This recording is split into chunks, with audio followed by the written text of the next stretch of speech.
Can I sit, sir? Yeah. Thank you. So, তোর নাম কি? আমার নাম পটল কুমারী বিশ্বাসী। তাহলে তোমাকে জব দেবো পটল তোলার কাজে।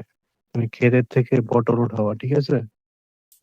তুমি পটল উঠাবা ক্ষেতের থেকে। স্যার আমি শুনতেছো তো আমার কথা? পটল উঠাতে পারি না। কিভাবে উঠায় পটল? আমি তো স্যার পটল তুমি যে জীবনেও শর্ট চোখে করে দেখিনি। স্যার আমি খাতের থেকে পটল না উঠে আপেল কমলা লেবু উঠাতে পারি না। না, তোমার নাম অনুযায়ী তোমার জব ফিক্স হয়ে গেছে। কিন্তু স্যার আমি তো ট্রেনিং নিয়ে এসেছি আপেল কিভাবে ক্ষেতের থেকে উঠাতে হয়। আমি এক্সপার্ট, আমি জানি কিভাবে আপেল ক্ষেতের মধ্যে বুনতে হয়, ক্ষেতের থেকে কিভাবে আপেল সংগ্রহ করতে হয়। আচ্ছা, 2 মাস আমরা তোমার এক্সপার্ট, তুমি কতটা এক্সপার্ট সেটা আমরা দেখবো। 2 মাস দেখার পরে তোমাকে, যদি তুমি বাইরে যাইতে চাও যেমন ইউএসএ, ইটালি, এদিকে তোমাকে পাঠিয়ে দেবো। হ্যাঁ আমি দেশের বাইরে যাইতে চাই না। দেশের মধ্যে থাকলে আমি অনেক টাকা ঘুষ মেরে খেতে পারবো।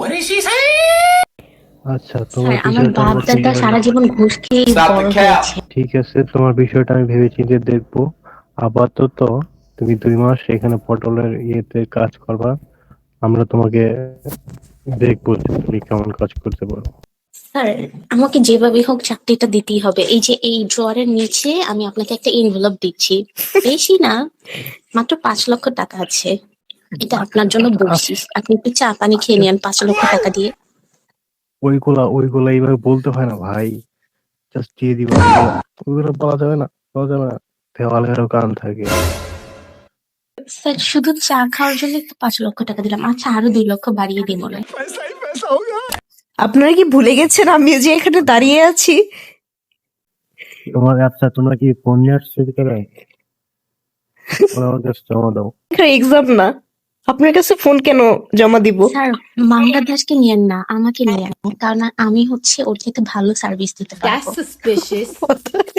আর তোমার জব একদম কনফার্ম হয়ে যাবে। Thank you sir, thank you so much. আজকে তাহলে তাহলে আমি আসি। তাহলে তাহলে তুমি সামনের শুক্রবার আমার বাংলো বাড়িতে আসবে। স্যার শুক্রবার তো ছুটির দিন। ছুটির দিনই তো, আমি অফ থাকবো।